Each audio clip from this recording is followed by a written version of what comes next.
Our next stop brings us west to the Northfield Drive-In in Winchester, New Hampshire. Well, depending on where you're parked. 50 feet by 100 feet of the parking lot is in Massachusetts. Northfield, Massachusetts. So how do people find you?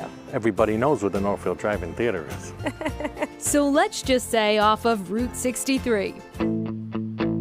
Steve and Julia Wiggin are the newest members in the New England Drive-In Theater community, whose own love story rivals any romance that Hollywood has to tell. Steve and I knew each other in elementary school. We both went our own ways in high school. 27 years later, just happened to bump into each other downtown and chatted for a while, and that was it. Steve says he has a lot of childhood memories here. When he was a kid, the first feature saw the little ones doze off to sleep.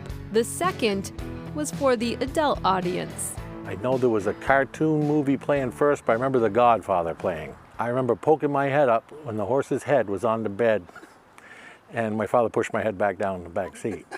Go back to sleep. So when the theater came up for sale late last year, those memories fueled Wiggins' interest. I walked in the door and told my wife, I says, honey, we're gonna buy a drive-in. And her first words were, what? Yeah. And I said, think about it for a while, I'll be back. So when I came back, she had all kinds of ideas. That was in February, but before a single film was screened here, COVID transformed their dream. It became the biggest community service project we could have ever imagined, because folks are so desperate to hold graduations, award ceremonies, retirement acknowledgments. But a few days after our visit in mid-June, the Northfield once again opened its gates to moviegoers, a sold-out crowd for a comedy classic. Monty Python. I received the shipment of coconuts today in Spam. I'm so excited.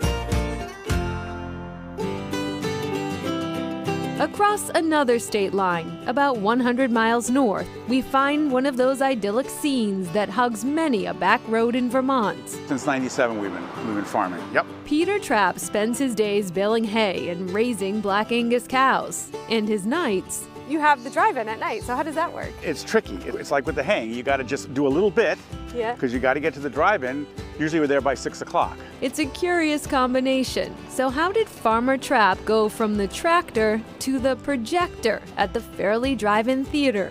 Thanks to a camp he attended as a child. Every Saturday night, they would put you in the back of the dump truck. No seatbelts. You know, we were tough. So they put us in the back of the dump truck, bring us over here, and drop us off to watch the movie. Be careful what you do as a child.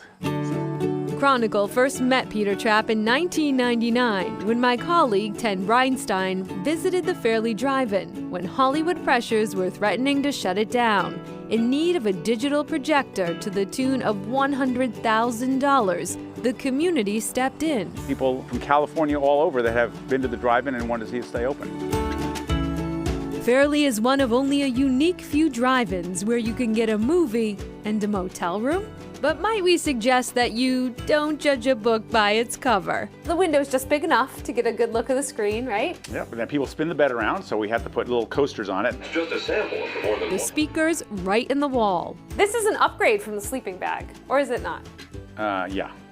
No, it's the air conditioning and the no bugs. On the night we visited, the screen repurposed for a high school graduation.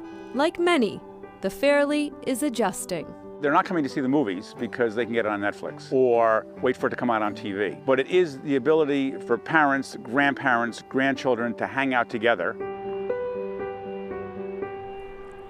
The Fairleigh is still open, but as the weather gets colder, they're going to go week to week, weather and attendance permitting. Coming up, the view from above. As far as